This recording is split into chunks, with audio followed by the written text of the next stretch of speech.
Bienvenue à toutes et à tous pour le JT Montagne. Regardez bien parce que Charles il est là, mais dans peu de temps, ça y est, ça commence à bouger. Ça veut dire que la semaine prochaine, c'est le départ, hein, Charles. C'est le départ la semaine prochaine. La glace est en train de partir.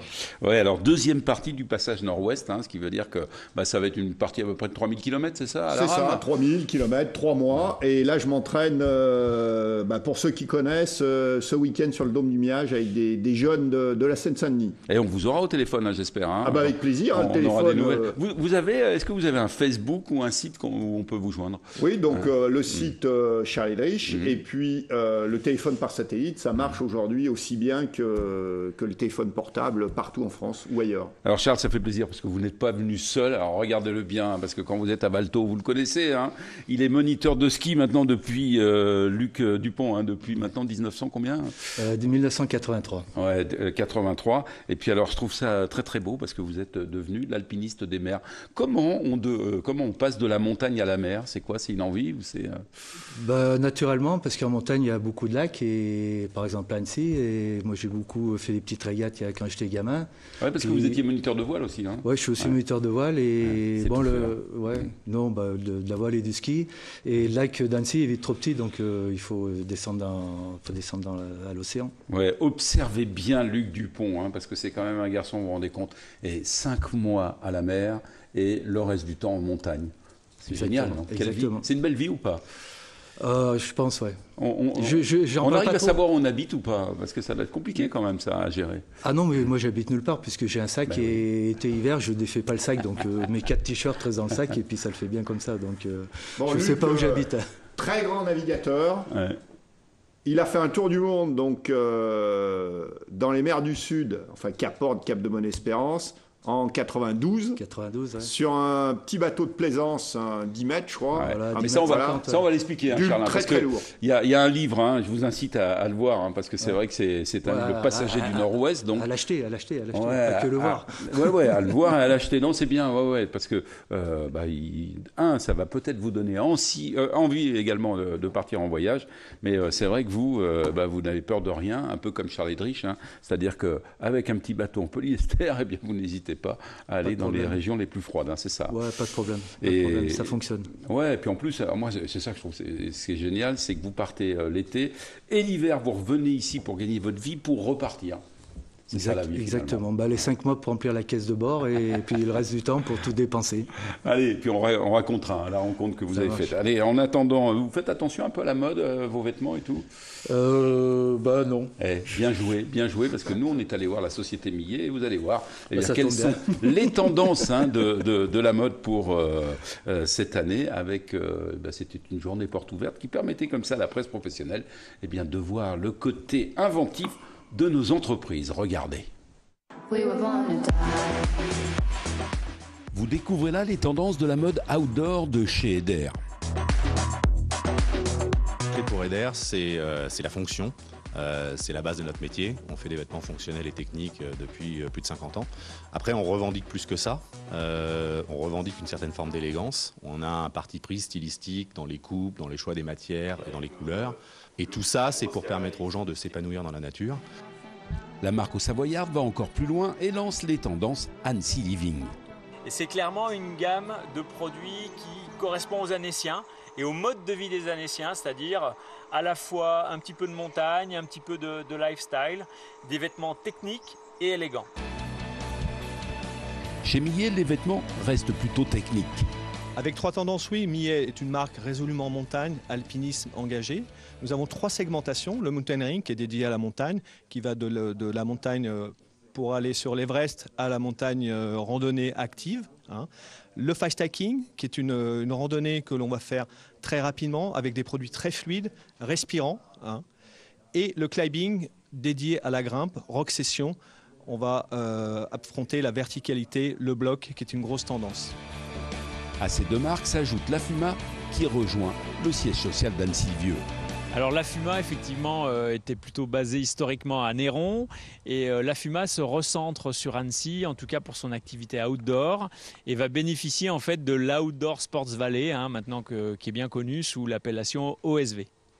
La Fuma complète la gamme avec des produits plutôt innovants comme ce sac à dos avec sa fermeture révolutionnaire, mais aussi cette tenue adaptée à l'ultra trail. Pour les 3 marques, les clientèles visées sont multiples par des vêtements techniques élégants, mais aussi la légèreté partout, légèreté, fonctionnalité et un maître mot, la respirabilité. Bref, des vêtements adaptés au marché du monde entier. La preuve avec cette chemise anti-moustique qui peut être utile même dans notre région pour cet été. Chemise anti-moustique, vous prenez ces vêtements-là?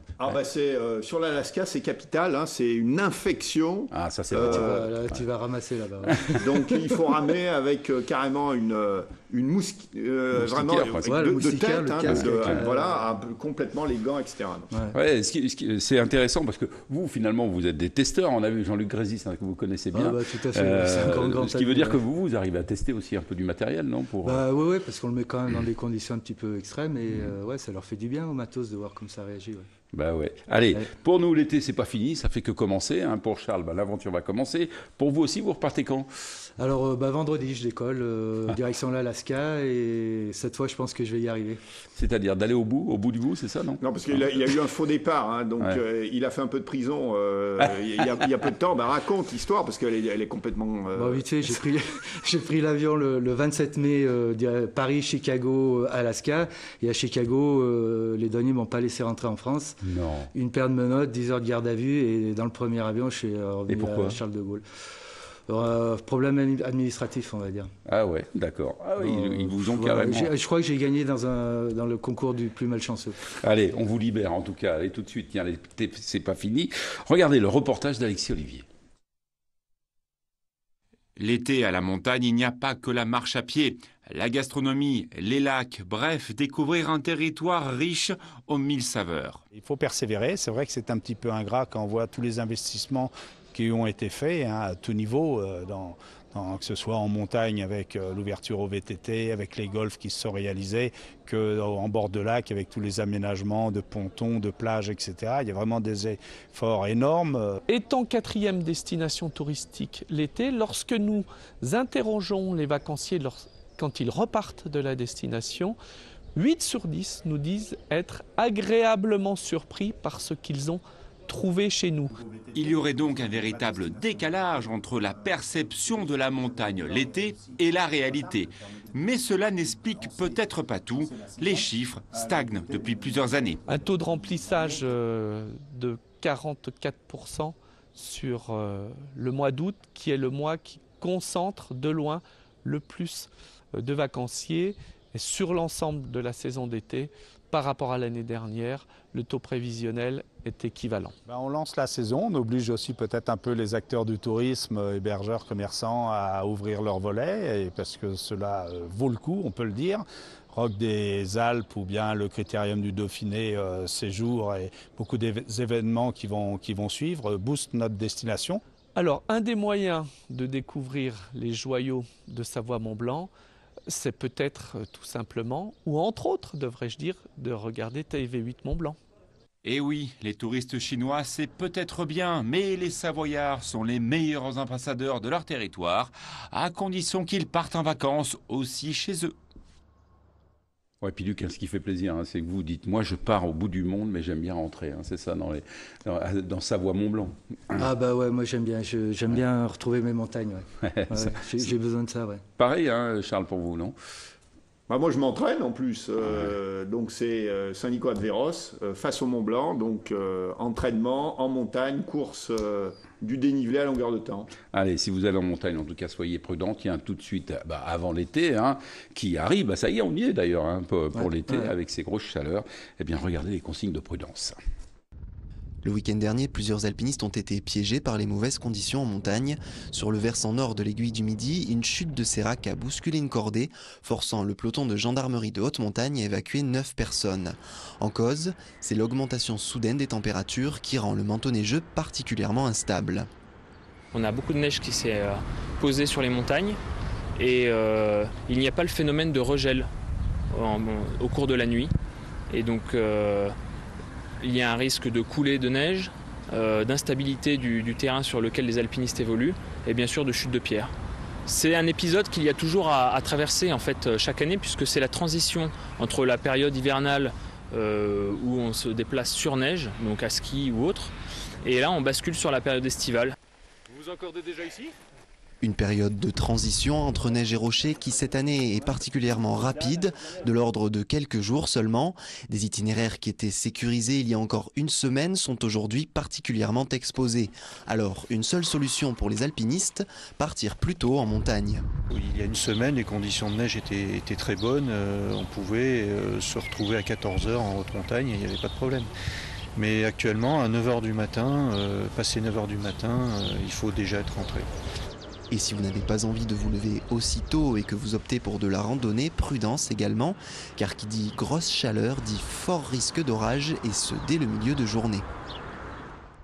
Ouais, soyez prudents en montagne, hein, parce que regardez, là, on a 2 aventuriers, ils savent ce que c'est, et quand vous partez, bien, vous prenez évidemment toutes les mesures de sécurité qu'il faut. Charles, comment s'est faite cette rencontre? Parce que ça, je trouve ça fabuleux. Il n'y a que les montagnes qui ne se rencontrent pas. Eh bien si, la preuve, moniteur de ski à Valto, vous plutôt sur les Aravis, c'est ça, non? Saint-Nicolas-de-Véros. Saint-Nicolas-de-Véros, ouais, Megève, donc. Comment vous êtes rencontrés? Alors bon, l'histoire est incroyable. Donc j'étais au départ du passage nord-ouest avec mon petit bateau de 160 kg. Il était sur le quai, sur la grève, et tout d'un coup je vois quelqu'un arriver et qui me dit « Salut, tu t'appelles Charles ?» Ah ben je dis « Oui, c'est vraiment mon nom. » Et donc Luc, en fait, lui venait de faire le passage nord-ouest sur un petit bateau, un tout petit bateau en polyester de 10 mètres de long. Il avait passé 2 saisons. Ce serait bien qu'on voit les images, parce que vous êtes venu avec des images. On va vous voir évidemment en montagne. Donc là, c'est le moniteur de ski qui parle. Mais il n'y a pas que la neige, il y a également le petit bateau qu'on va voir. Donc là, vous vous rencontrez. Et tout de suite, vous vous êtes dit, bah tiens, on a des points communs. Tiens, on le voit le bateau. Ouais. Luc, commentez ça, c'est où ça? Voilà, Roxane, 10 mètres, voilier de 10 mètres, en polyester. Et alors le polyester, ça passe, mais il faut regarder devant et puis surtout pas taper. Ouais, parce qu'on voit, ce sont des icebergs. Ça veut dire que là, on peut rencontrer évidemment à la fois des. Ce petit bout de glace, c'est quand même très dur, puis ça pèse des dizaines de tonnes, donc le bateau ne supporterait pas le choc. Donc là, c'était quelle année? C'était il y a 2 ans, c'est ça, non? Oui, 2011. 2011, j'ai fait en 2 saisons, donc 2011-2012. Et j'ai hiverné le bateau sous la neige à Cambridge Bay. Alors donc vous le voyez arriver, Charles, vous lui dites quoi? Vous dites ça y est, c'est un fou avec sa barque? Je savais qu'il était fou, donc ça, il n'y avait pas de problème. Mais je savais, j'avais entendu parler vaguement qu'il voulait tenter ça, donc je suis allé le voir un peu. Et puis voilà, quand on se rend compte, ça le fait tout de suite, quoi. Alors ce qui est extraordinaire, moi je trouve que vos histoires sont liées, puisque d'un côté, vous partez la semaine prochaine, vous aussi. Sauf que là, cette fois-ci, non, vous partez d'un côté et vous de l'autre. Sans s'opposer. Enfin, donc Luc part sur l'Antarctique. Donc, direction le sud. Donc, dans un premier temps, ça va être du temps normalement sympa. Vancouver, San Francisco pour cet automne. Vancouver, c'est pas une station de sport d'hiver. Pareil, c'est énorme. On voit que des immeubles. Parce que je me souviens d'être allé, il n'y a que des buildings, quoi. Ouais, c'est vrai. Et avec également des hydravions qui arrivent, c'est assez. Ah ouais, ils aiment bien là-bas les hydravions. Donc là, cette fois-ci, c'est l'Amérique pour vous alors? Alors l'Amérique, toute la côte ouest, et puis l'objectif sur 2-3 ans, c'est redescendre en Patagonie, Cap Horn, que j'ai déjà passé. Il faut que je retourne au Cap Horn parce que j'ai raté les photos la première fois, j'ai pas de belles photos, donc ça m'énerve un peu. Et j'aimerais bien tenter ma chance sur l'Antarctique. Voilà. Donc d'ici 4 saisons, je pense. Et vous, Charles, 3000 km à la rame, c'est bien ça. Voilà, donc maintenant il faut que je termine, et puis fin septembre, que je sois en mer de Baffin au Groenland. Oui, et vous l'avez traversé, la mer de Baffin. Ce serait bien qu'on revoie encore des images.